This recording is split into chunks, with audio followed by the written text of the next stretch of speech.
reklame er jo sjældent et budskab, du selv har bedt om.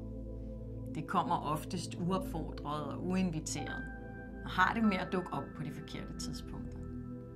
Det forstyrrer, og det stjæler din tid og opmærksomhed, indtil du kan nå at klikke væk, eller smide ud, eller zappe videre. God marketing handler derfor i min verden i høj grad om respekt.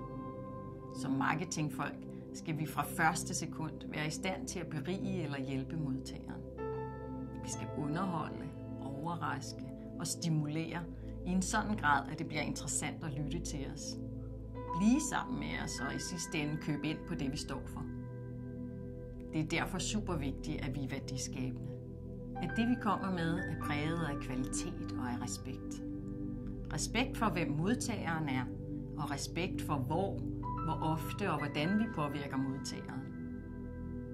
Jeg er overbevist om, at vi skaber den bedste kvalitet ved at insistere på at tage fagdisciplinerne seriøst. Ved at respektere hinandens kompetencer og ved at der internt i vores virksomheder er en forståelse for og en enighed om, at salg og marketing står for salg og marketing, ligesom økonomi og finans også bedst varetages af fagfolk inden for det felt. Derfor skal vi også i vores stræben efter perfektion og professionalisme prioritere og bruge tid og ressourcer på at måle vores resultater og justere til, så vi konstant udvikler og optimerer indsatsen i forhold til at nå vores kunder.